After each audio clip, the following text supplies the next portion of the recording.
This program contains subject matter and language that may be disturbing to some viewers.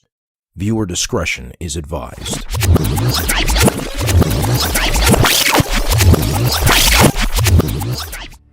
Halito Tribe, I'm your host, Chief Cali, checking back in for Season 2 of Our Story, 1977 Rootz. Now, as we kick off this season and we move a little deeper into Season 2, in this episode, I'd like to take a closer look at two specific people. One goes by the name of Fred Hampton, and also a guy that goes by the name of Gil Scott Heron. I want y'all to sit back, relax, and understand that this is gonna be a slow cook through this season. Oh, but we gonna cook. We're definitely gonna cook. But we gotta start off slow. We gotta warm things up, all right? With that being said, in this episode of Our Story, 1977 Rootz, I'd like to take a close look at two people. One goes by the name of Fred Hampton, and the other goes by the name of Gil Scott Heron. Now, when it comes to revolution talk, these two guys definitely have something to say. Fred Hampton was looked at by the government to be more dangerous than Martin Luther King, Malcolm X, and Huey Newton. Now, even in the 60s, we did have the revolutionary movement going on. But after the assassination of Fred Hampton, it just hit a little different for that generation of people. Because remember, these are the same generation of people who was helping to end segregation in 1964 and were watching their elders fight for Indian civil rights. Now, when it comes to revolution talk, these two guys definitely have something to say. And with that being said, I'd like to say, welcome to the 70s. And by symbol to the whole sweep of the decade of the 60s. And now we're looking at the golden ball of illuminated lights that's starting to descend from the tower 80 feet above the top of the Allied Chemical Building. It's slowly moving down. It's about 6 feet in diameter with 180 to 200 electric bulbs in it. And when it hits bottom, we'll have said goodbye to the 60s with its tension and its enormous strides for humanity, with its first step on the moon and its heart transplant and its assassination of great leaders and its surge of the youth. And it's going. It has 15, 10, 8, 7, 6, 5, 4, 3, 2 seconds. Happy New Year! You can murder revolutionary, but you can't murder revolution.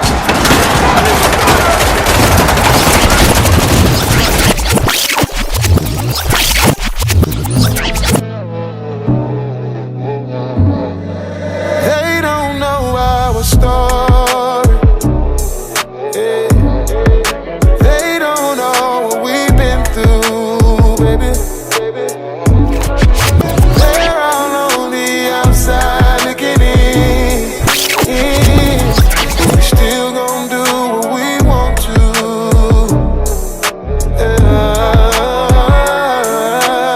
Touching conversations.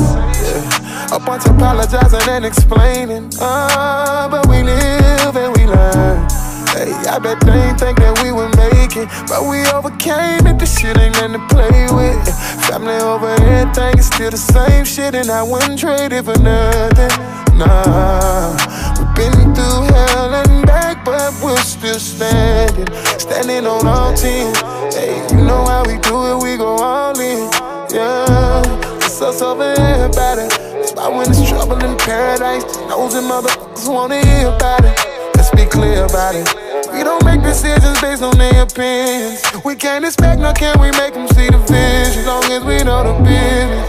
Cause they don't know our story. Yeah. They don't know what we've been through, baby. They're all on the outside looking in.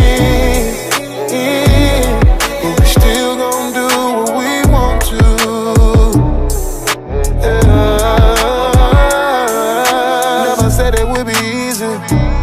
when you commit this shit, you gotta keep on fighting for who and what you believe in. Believe me, 'cause I ain't going nowhere, baby.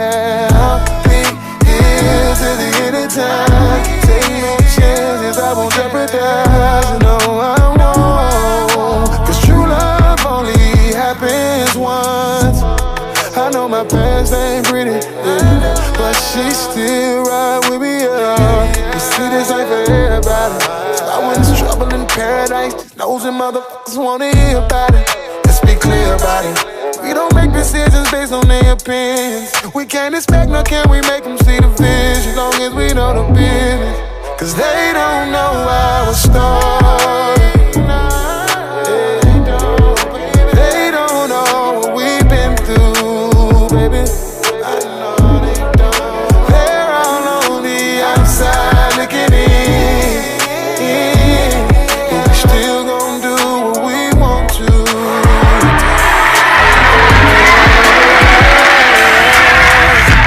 I'm free, y'all. I need everybody to repeat after me. I am a revolutionary. I am a revolutionary. I am a revolutionary. I am a revolutionary. And as we left season 1, I asked the question, what happened to those people? Well, here they are. The racial progress in the U.S. was at its turning point. Activists won major civil rights battles, and the era of Jim Crow laws had come to an end. But at the end of the decade, there were some deep social and economic gaps for Black people across the country. Black Americans continued to face high poverty rates, poor housing, poor education, and unemployment, and they had little to no political representation. Now, after the assassination of Fred Hampton, that revolutionary movement got even deeper. They knew their laws, they knew they had the right to bear arms, and they exercised it. Now, when the government sees somebody uniting not just his own people, but he's uniting other races of oppressed people, oh man, that's a dangerous person right there. And now you understand why he had to go.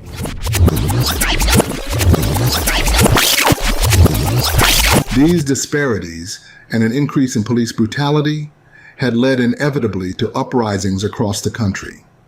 Many young Black activists were frustrated that the changes they'd been expecting weren't forthcoming, so they decided to stand up and fight for their rights. This is how the young man, Fred Hampton, emerged in the crazy picture of the Black struggle for equality. Frederick Allen Hampton, from the 30th of August 1948 to the 4th day of December 1969, became an activist early in his life in response to the climbing pressure and crying state of the collective Black communities at the time. The youngest child of Francis and Iberia Hampton, Fred, was raised in the Chicago suburbs with his brother and sister. Among his family's acquaintances was Emmett Till, a Black child whom Iberia had babysat. In 1955, when Till was a teenager visiting relatives in Mississippi, he was lynched by local white men. The Hampton family's connection with Till, along with their experience of racial inequity in their suburban community, made Fred keenly aware of racial injustice. This had left a great impression on him as a boy growing up, and had played a great role to the man he gradually became in a troubled community whose plights needed urgent answers. Why do I have a lot of arrests? Because of harassment. Why is that harassment?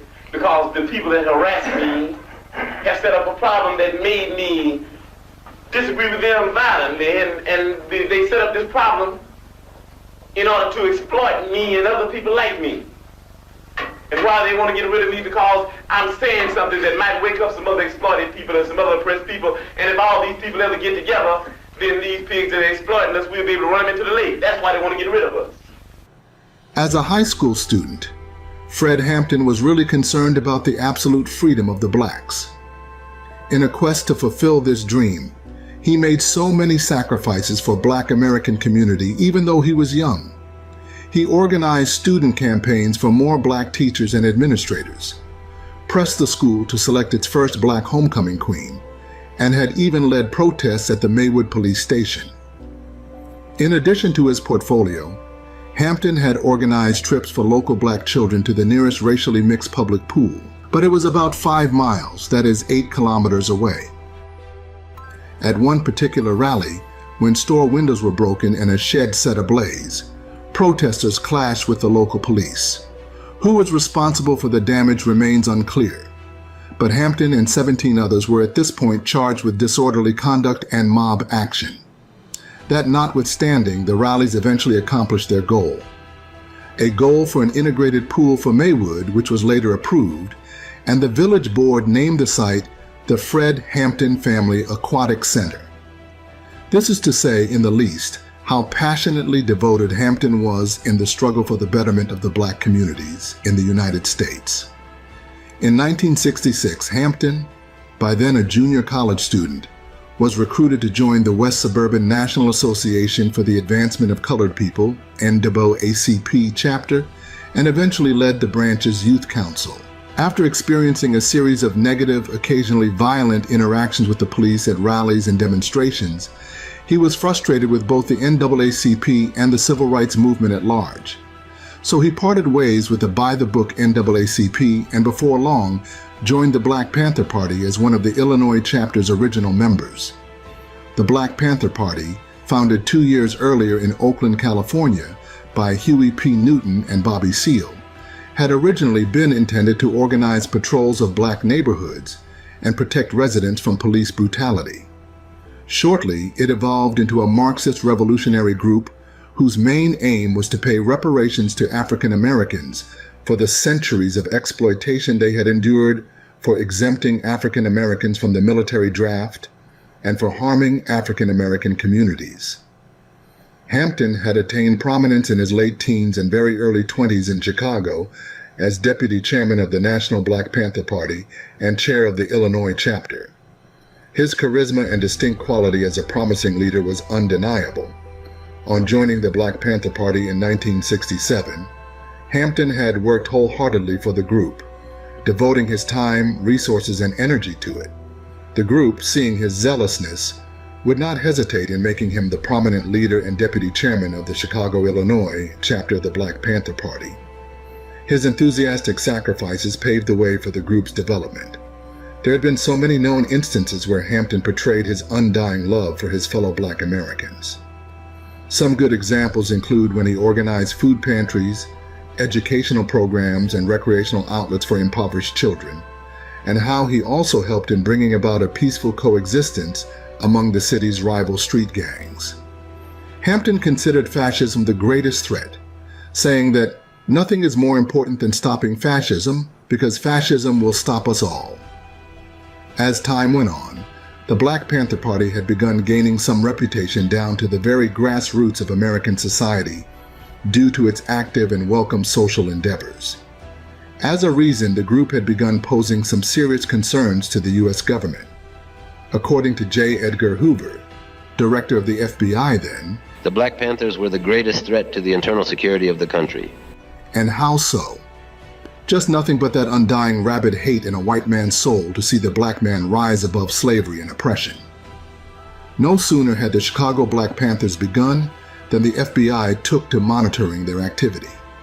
Hampton was a possible suspect for what Hoover considered the threat of an emerging messiah, a leader who could unify and electrify the militant black nationalist movement.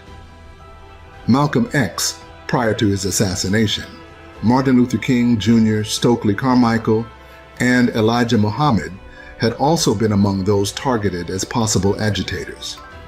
The FBI had been present at the scene of the Chicago Black Panthers Foundation too, in the person of informant William O'Neill, an African-American teenager who a few months earlier had stolen a car, driven it under the influence of alcohol, and crashed it. O'Neill, who had been appointed as the Illinois chapter security director, provided the FBI with reports on Panther meetings, members' access to weapons, and the floor plans of their homes, with a special focus on Fred Hampton.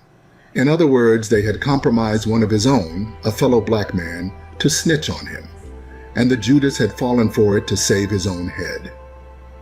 With Hampton as deputy chairman, the Illinois chapter launched community service projects in Chicago, like those the Panthers had initiated in Oakland, including a free medical clinic and a free breakfast program for children.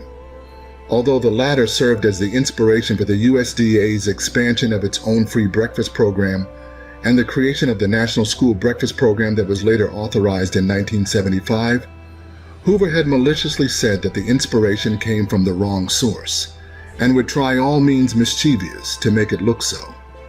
They began to make life miserable for Fred Hampton and the Black Panthers. And we got around 9 people still locked up in jail. We have 2 people still locked up in jail from a July 30th shootout we had with the pigs. And we have around 4 or 5 more still locked up from the last ambush at the office on a week ago Saturday, I think. And these people are people that work hard for the party here in Chicago. And the main thing that we believe caused the vamp on the office leads right back to what you were talking about, the chairman being in Chicago. You know, people came into the office and piled up the supplies for the health clinic and burned it in the middle of the floor. This showed some type of megalomaniac tendencies that these people have because they're obsessed and they're crazy with power. They came into there and they ripped the brothers out of the office and then beat them brutally when they got them outside the office. The brothers did not shoot at them like they claimed they did. They said that somebody in the block was sniping and these drunkard bastards went up in the office and burned the whole office down because some people were shooting at them. The main issue is that the chairman's down there at the federal building and the chairman's being tried illegally because the chairman is not a criminal. As a matter of fact, he's just the opposite of a criminal.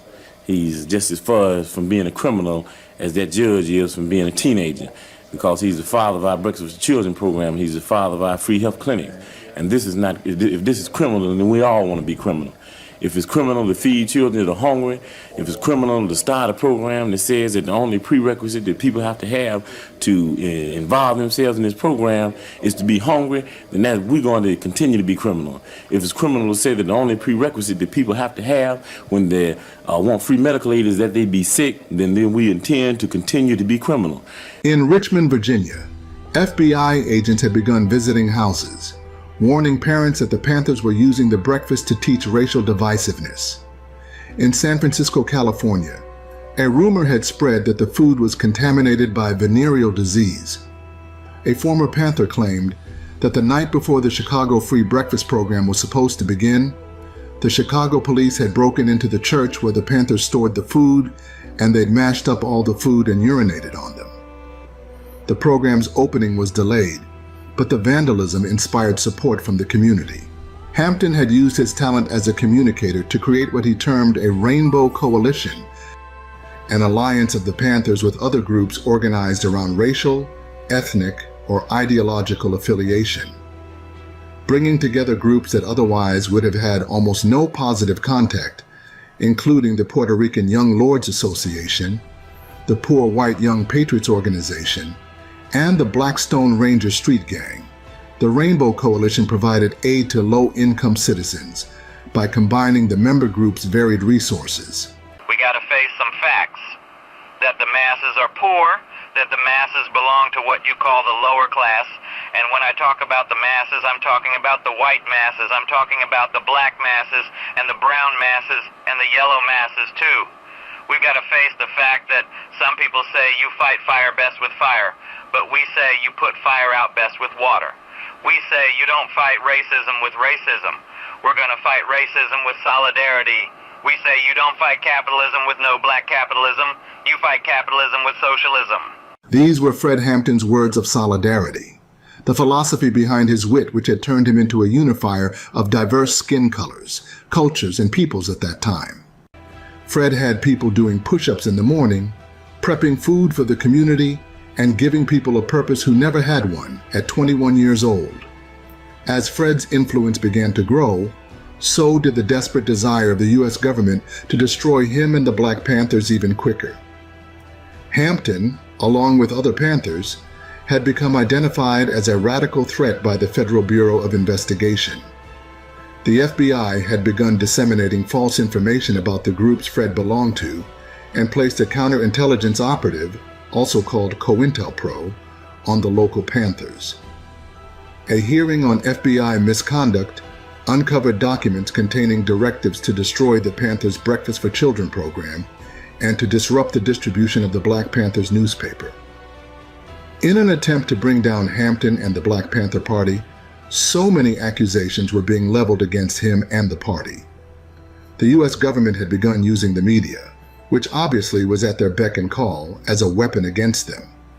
They had begun spreading so much news through every available news vendors with all kinds of mind-troubling headlines like, "Oakland policeman slain in gunfight with Negroes," "Armed Black Panthers invade state assembly chambers," "Black Panther chief on trial for murder," "Black Panther fight kills police officer," "The gun-wearing Black Panthers," and so on.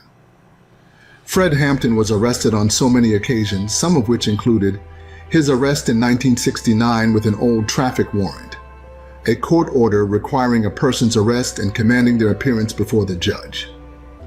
Later that year, he was also arrested and went on trial for stealing ice cream bars in the Chicago suburb of Maywood in 1968. Hampton and the other members of the Black Panthers Party tried convincing the court that he was innocent of the accusations, that it was all a setup, but after all said and done, he was convicted and sentenced to 2 to 5 years in prison. The tension between the Panthers and police also rose when 2 officers and a Black Panther were killed during a November 1969 shootout. A gun battle in which 18 were injured, 2 police officers and a 19-year-old Black Panther were killed. Early in the pre-dawn hours of December 4th, 1969, a People's Gas truck had pulled up in front of an apartment building at 2337 West Monroe Street in the west side of Chicago. 14 plainclothes Chicago police officers quietly filed out of the undercover truck, armed with pistols, a shotgun, a machine gun, and a detailed map of their target, an apartment occupied by leaders of the Chicago chapter of the Black Panther Party.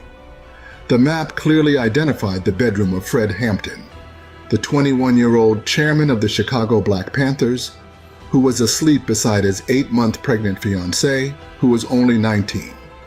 It was 4:30 a.m., and at such an hour of the day, the police had kicked down the front door and started shooting.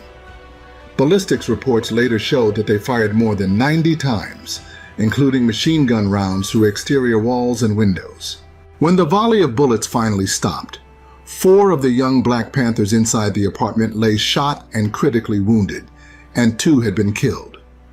The first was Mark Clark, who reached for his own shotgun before taking a bullet through the heart. The second was Fred Hampton, gunned down in his bed. The police were acting under the orders of Edward Hanrahan, the Cook County State's attorney, who held a press conference claiming that his officers were surprise attacked by the Black Panthers as the police tried to execute a search warrant for illegal weapons in the apartment. The immediate violent criminal reaction of the occupants in shooting at announced police officers emphasizes the extreme viciousness of the Black Panther Party, said Hanrahan. But this was all just cold, unfeeling lies of devils in human form. While it didn't take long for Hanrahan's account to fall apart, it took more than a decade for the whole disturbing truth to come to light.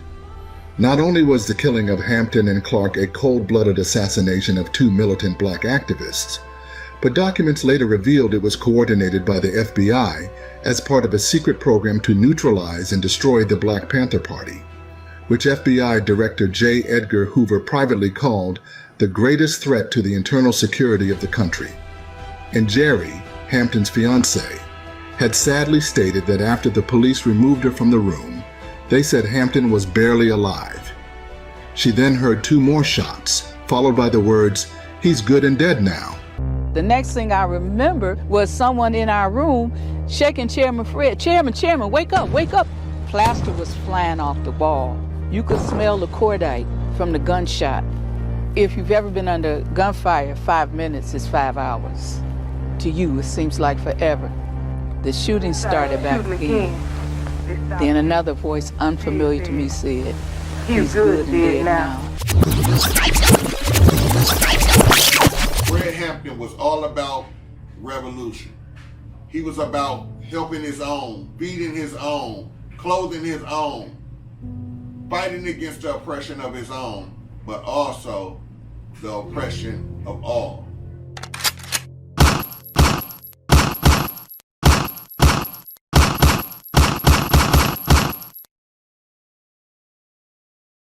It must have been really gruesome, the pain Akua and Jerry, Fred Hampton's fiancée, had to go through. She was only 19, too tender for such a cruel, ungodly experience. In 1 minute, she was lying on the same bed with her fiancé, who was hale and hearty, and in another minute, he was gone to a path of no return, leaving behind their 8 months unborn child, one he may have only imagined but would never get to see his face again. William O'Neill, who at this point was Hampton's trusted friend and bodyguard, and was in charge of security on the night of Hampton's murder, was widely believed to have drugged Fred Hampton so as to ensure that he would not be able to defend himself. He had also provided the floor plan of Hampton's apartment to the FBI, which made it easy for the police to track his position. No illegal weapons were found during the raid, but the 7 Panthers who survived, 4 of whom were injured, were arrested for aggravated assault and attempted murder. What oppression in the world could be worse than that? As the apartment was not sealed off, the Black Panther Party subsequently offered tours of the scene. Though the police account was that they had been responding to gunfire, this story was debunked when what had been described by law enforcement as holes created by Panther bullets were shown to be actually nail heads. Charges against the Panthers who had survived the raid were dismissed in 1970 after a critical investigation on the case. Now, when we talk about the revolution, there's another guy that comes to mind as we move into the 70s by the name of Gil Scott-Heron. Halito, my name is Chief Sanao, and the saying the revolution will not be televised is us indigenous people waking up. And it's not being televised. It's secretly seeping throughout the Americas, where everyone is waking up to who they are, and nothing can stop that. So television now, as we know, is lies, tell lie vision. So what we're now seeing is a mass awakening of the indigenous people of the Americas, where no matter what people try to stop it, it can't be stopped. Gil Scott-Heron was a sharp brother. Yeah, I was a child, not baby, but I was a youth when he was making his rhymes back then. But if you think about what he was saying, the 60s, they had us on, or you saw black people getting water hosed, you saw black people getting bit by dogs, being arrested, all the chaos that was going on. The 70s turned around, they kept that to a minimum. So all change to me that was taking place in the urban cities only came on at the nightly news when they were doing news shots of these people being arrested for this drug bust or this robbery. That, I think, was the dynamic that took place. They showed us in a different light. They moved us into a different place in time.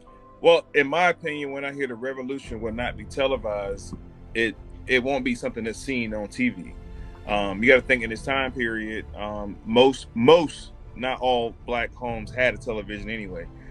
So my personal opinion is it's something that's not going to be seen. It's going to be a mindset of the people.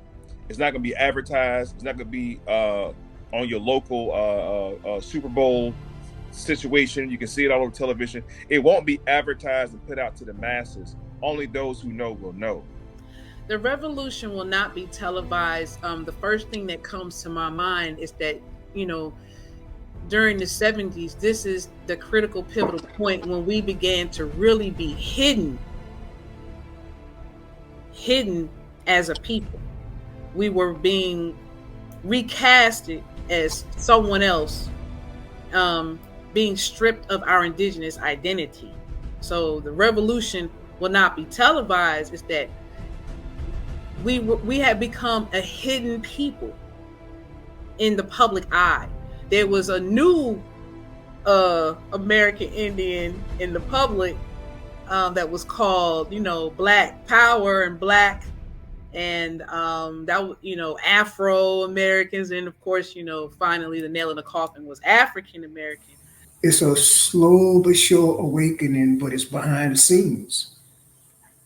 And it's like, this is the type of thing that even no matter how true it is, it's certain people that's going to attack it, as far as no matter how truthful we are, we're going to get attacked. The revolution will not be televised, man. I know Jill Scott Heron was the one who said it, and I don't know specifically what was in his mind when he said it. But the evolution of the phrase is easy to pick up now, especially these days. This revolution that we're seeing happening, not just in our people, but in the overall consciousness of people in general in the world, especially in the Western world. We've been seeing that we've been living a lie. Our people, a lot are starting to realize we've been living a lie about our identity. And other people that are starting to realize that they've been living a lie based on Hollywood productions and looking up to celebrities and all these different things. And the revolution that's happening right now is internal, but it's happening on a mass scale. A lot of people are becoming internally aware of all the deceptions that they've been hinging their existence off of, essentially. So I was doing a lot of research on hip hop, and I came across this guy named Gil Scott Heron, right? So I'm like, they said hip hop was created in the 70s, but this dude was doing this way back then. So I'm like, okay, this is very interesting. And it sounds like this dude is actually rapping. Like, real talk, flowing, talking, yes, poetry, but with a little bit more rhythm, with a little bit more, something more to it. So then I came across one of his, when you look up him, you come across one of his main themes, which is the revolution shall not be televised.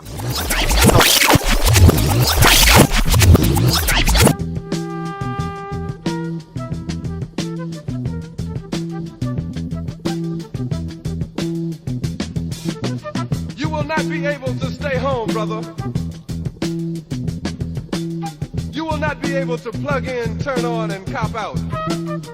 You will not be able to lose yourself on Skag and skip out for beer during commercials because the revolution will not be televised. The revolution will not be televised. The revolution will not be brought to you by Xerox in 4 parts without commercial interruptions. The revolution will not show you pictures of Nixon blowing a bugle and leading a charge by John Mitchell, General Abrams, and Spyro Agnew to eat hog maws confiscated from a Harlem sanctuary. The revolution will not be televised. The revolution will not be brought to you by the Schaefer Award Theater and will not star Natalie Woods and Steve McQueen or Bullwinkle and Julia.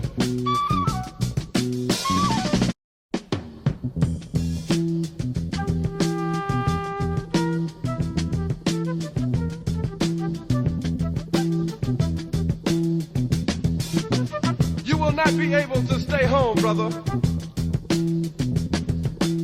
You will not be able to plug in, turn on, and cop out. You will not be able to lose yourself on Skag and skip out for beer during commercials because the revolution will not be televised. The revolution will not be televised. The revolution will not be brought to you by Xerox in 4 parts without commercial interruptions.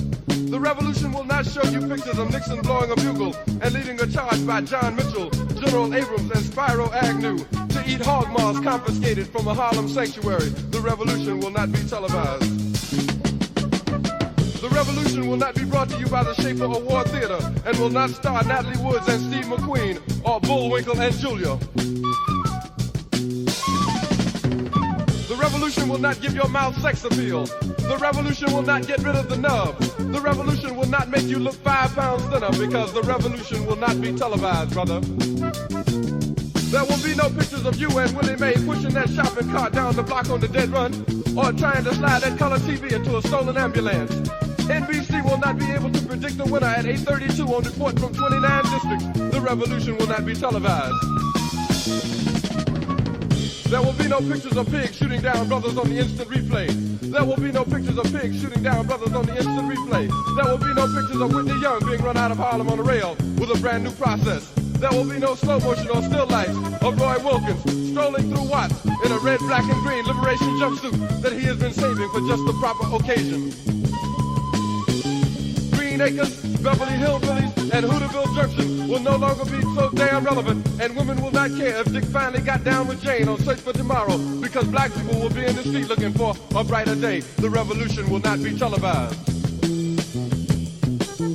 There will be no highlights on the 11 o'clock news and no pictures of Harry armed women liberationists and Jackie Onassis blowing her nose. The theme song will not be written by Jim Webb or Francis Scott Keys, nor sung by Glenn Campbell, Tom Jones, Johnny Cash, Engelbert Humperdinck, or The Rare Earth. The revolution will not be televised. The revolution will not be right back after a message about a white tornado, white lightning, or white people. You will not have to worry about a dove in your bedroom, the tiger in your tank, or the giant in your toilet bowl. The revolution will not go better with Coke. The revolution will not fight germs that may cause bad breath. The revolution will put you in the driver's seat. The revolution will not be televised, will not be televised, will not be televised, will not be televised. The revolution will be no rerun, brothers. The revolution will be live.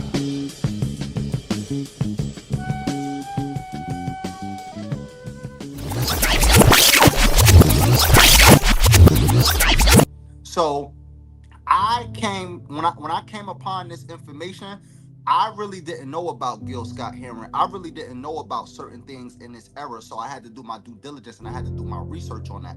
Upon my research, what I realized is that the ass whooping won't be on TV. You won't see it. When I heard it, I heard it for exactly what it was. He's saying the revolution won't be televised. You won't see it on TV. It ain't gonna be nothing that you see on TV first. It's gonna be a straight feet to concrete movement that's gonna sweep. That's what he meant. And you have to have a revolutionary mindset to even attract that type of energy he was talking about. So the revolution would not be televised, in my opinion, was just simply saying you can't catch this shit on TV. You with it or you not with it type deal. You know what I'm saying? It has to be on you, not in you type deal. It has to be in you, not on you. Sorry. It has to be in you, not on you type deal. The revolution would not be televised spoke to a culture, a transition that was about to happen coming out of the 60s that was about to approach the 70s. And the children who took that revolution would not be televised mindset got a lot of publicity on television. So it was kind of a conundrum to say it won't be televised. But all you see is black revolutionaries being televised on the television. So it was a catch-22 in my opinion. Because remember, the TV is your thought box. The TV is a replacement for your thoughts, your brain, your imagination. TV never tells you anything, ever. It's just to placate you and to pacify you.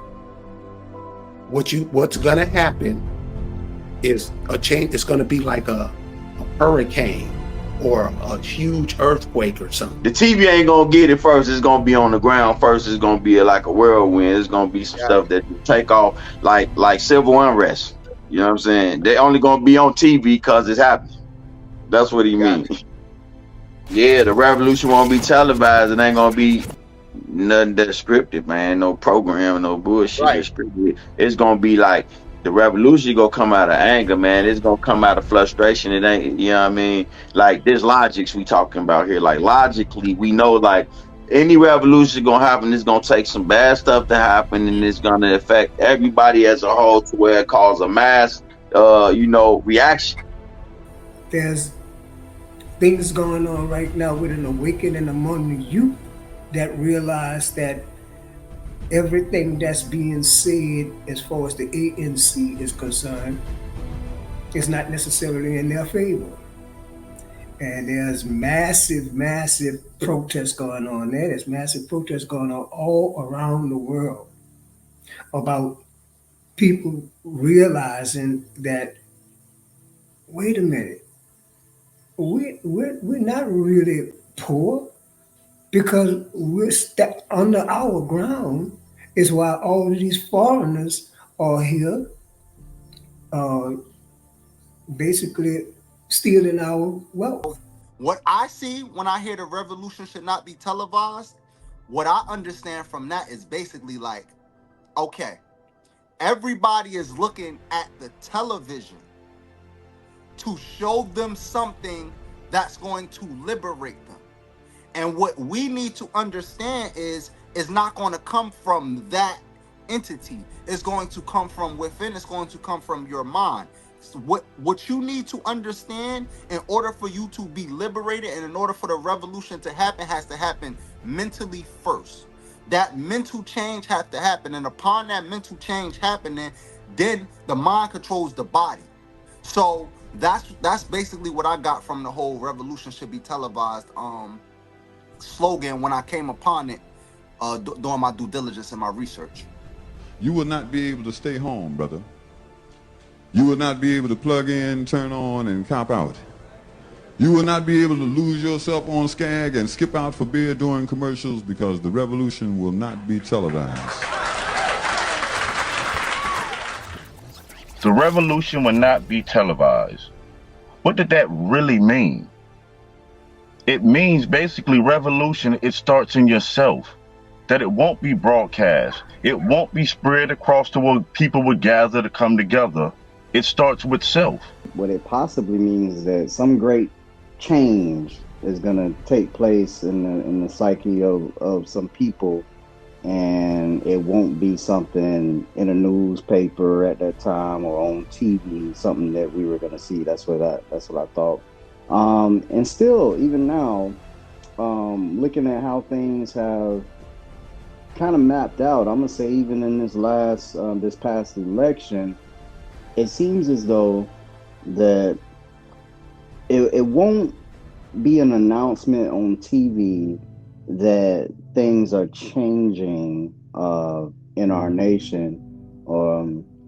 It'll just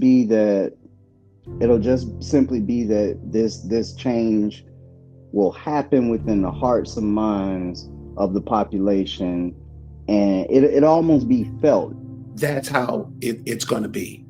It's not going to be something that man is in control of or have time to plug in shit into his machines.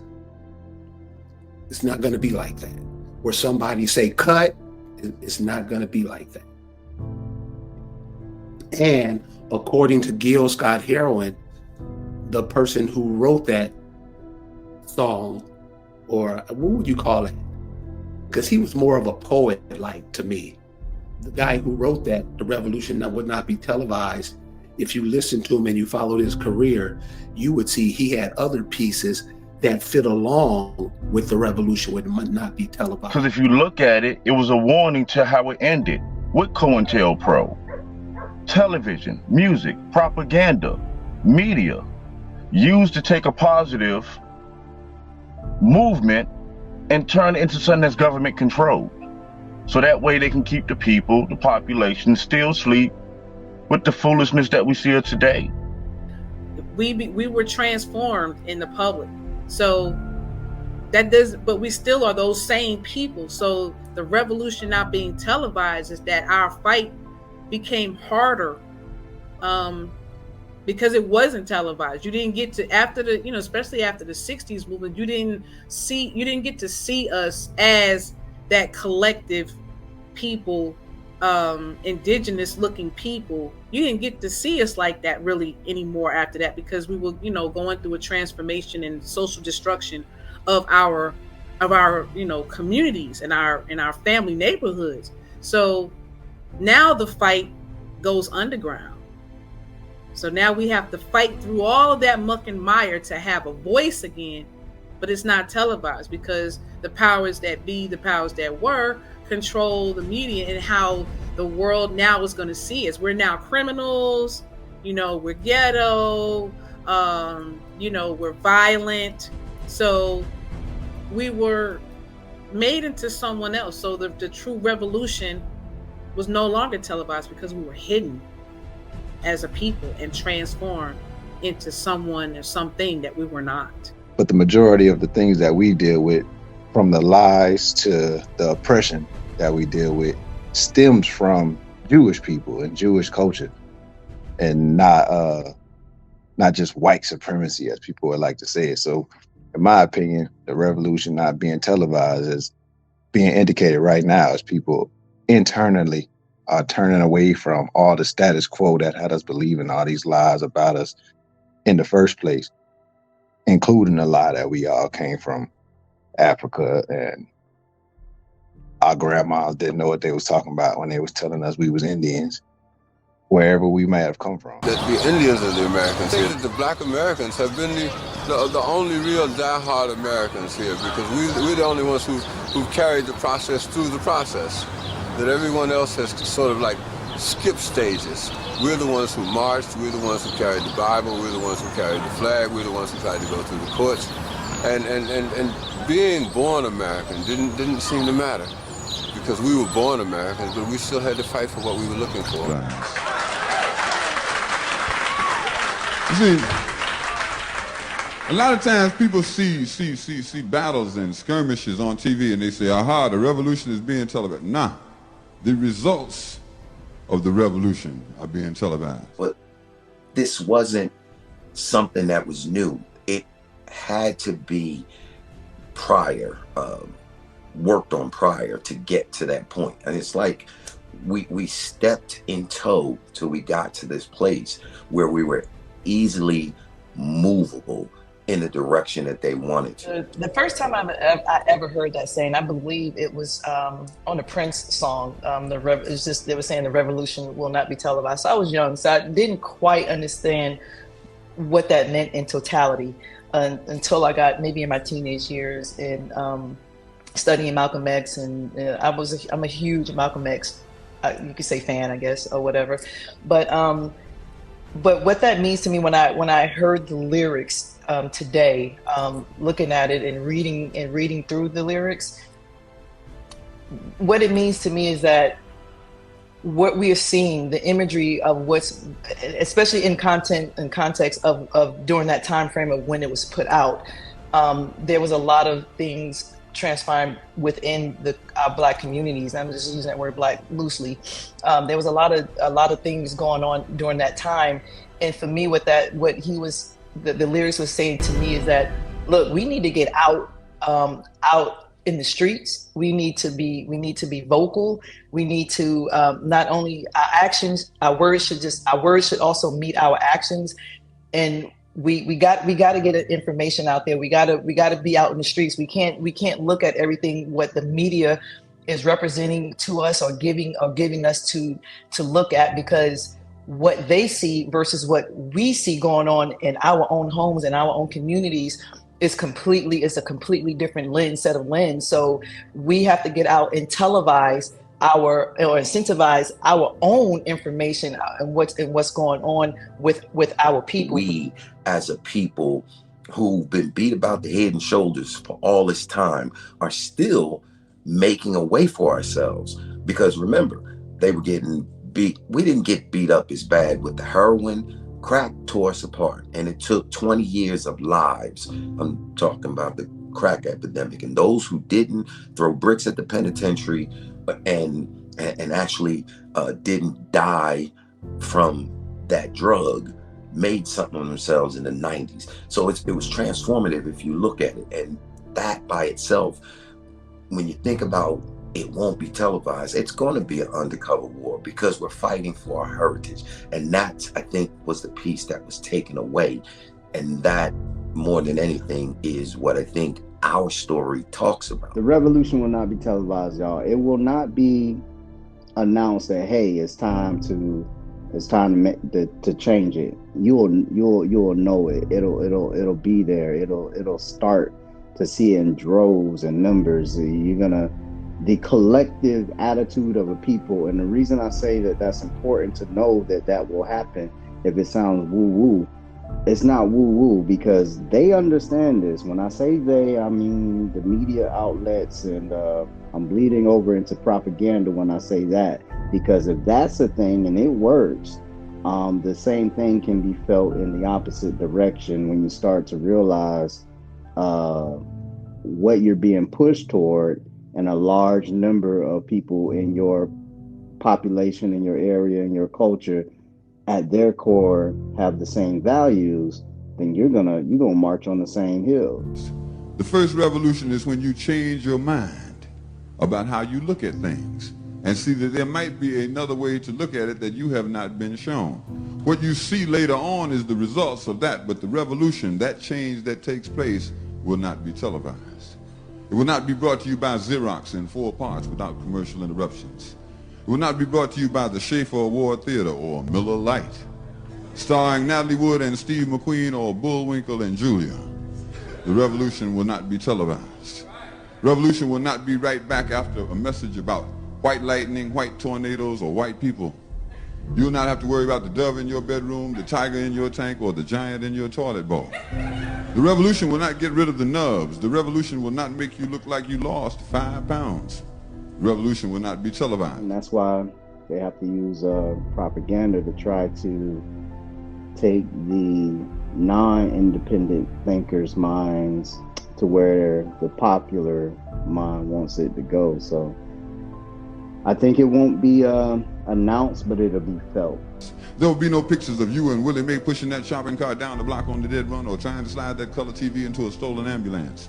NBC will not be able to predict the winner at 8:32 on reports from 29 districts. The revolution will not be televised. He was saying NBC will not be able to predict the winner at 8:32 on report from 29 districts. The revolution will not be televised. For some odd reason, that piece stuck with me just now, and I guess it for me it goes back to understanding who runs and who controls things, and if we understand who has the information to put out there, whatever they're putting out there is a lot of it is mis and disinformation, and what we see on TV versus again what we see in reality is not the same. It's really not the same thing. So I think it's really important that what he was saying, it's not going to be televised. It's not going to be what you think it is. It's not going to be the energy of what you think it is. We have to get out there and televise and put out what we're really and truly doing.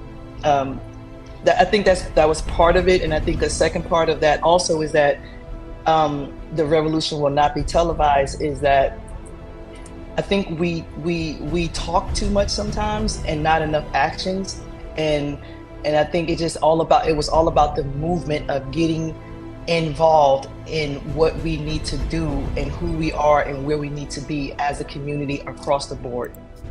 As you go through life, you grow and you learn certain things. That's all, well, most of us do. A lot of people don't. They just learn something in the 5th grade and they die with that information. That's how most African-American blacks move. They don't learn nothing else. What they were told, like Christianity, they don't study that and move on. They just stay there.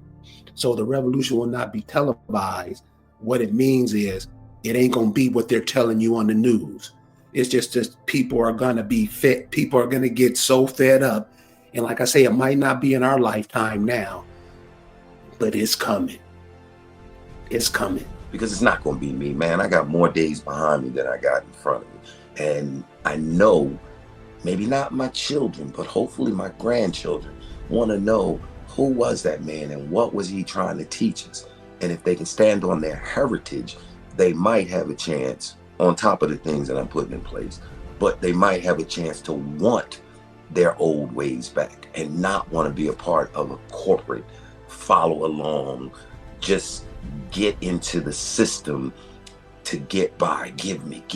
No, as a free thinking American Indian, I am so creative. I've been able to do things with my hands, with my mind, through communication, that being the first to finish graduate school in my family, because before me, they didn't have but a 3rd grade education. And this is the biggest dynamic that we as a people never look at. Our elders, I'm talking those who have transitioned or were born 30s, 40s, 50s, 30s and 40s. I ain't gonna say the 50s, 30s and 40s. Those elders, they didn't get past 3rd grade education, and they made a way for themselves not being a part of America the whole, but being a part of our communities. And that's dynamic. I mean, my uncles, my aunts, their homes were beautiful when I was coming up. I think about when the 70s, and I had a little chip on my shoulder, living in an integrated neighborhood, fighting to go to school because there was race riots going on in the 70s that they don't even want to talk about. But just to go to school, to get an education, we had to fight to go and come from. And that's something that these conversations need to be had, because they took our nature away from us and they gave it to the world. Everybody else, and I think, I forgot the comedian said, I think it was Dick Gregory, everybody want to be a nigga, but nobody want to be a nigga. You know, that really is the biggest dynamic. Looking at how we have taken the beat about the head and still came to a place of prominence. I mean, not every one of us is going to school. Not every one of us is intermingling in a society full-heartedly. But if you look at us spending, building communities, doing the things that we are, we've taken all the negative and then we're using it. The unfortunate part is we as a people don't want to go back and accept that's the way it was put on top of us. And we can learn from that. I think for that generation who became very militant after Fred Hampton's death, I think they looked at it like this. Our elders fought for civil rights. They got their civil rights, and y'all still killed us. Y'all still killed us. And I think when they assassinated Fred Hampton, it took that generation to a whole nother level. I think they wasn't going for that. I think they looked at it as, yeah, we ain't marching no more. Nah, we on y'all necks now. Now, when it comes to the revolution will not be televised, I also agree that the revolution has to start inside of your mind. When I used to hear the song Man in the Mirror, I used to just listen to the song as music.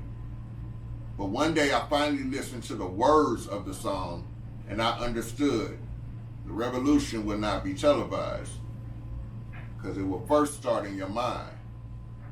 It will first start with the man in the mirror. With that being said, see you guys next episode. Peace. The theme song will not be written by Jim Webb or Francis Scott Key, nor sung by Tom Jones, Glenn Campbell, Johnny Cash, or Engelbert Humperdinck, nor none of the other little Humperdinks, should there be any. But I think that the black Americans have been the only real die-hard Americans here, because we're the only ones who've carried the process through the process. That everyone else has sort of like skipped stages. We're the ones who marched, we're the ones who carried the Bible, we're the ones who carried the flag, we're the ones who tried to go through the courts. And being born American didn't seem to matter. Well, you know, the catchphrase, what that was all about, the revolution will not be televised, that was about the fact that the first change that takes place is in your mind. You have to change your mind before you change the way you live and the way you move. So when we said that the revolution will not be televised, we were saying that like that the thing that's going to change people is something that no one will ever be able to capture on film. It'll just be something that you see and all of a sudden you realize, I'm on the wrong page. Or I'm on the right page, but I'm on the wrong note. And I've got to get in sync with everyone else to understand what's happening in this country. The revolution will not go better with Coke. The revolution will put you in the driver's seat. The revolution will not be televised, and be no rerun, brothers and sisters. The revolution will be live.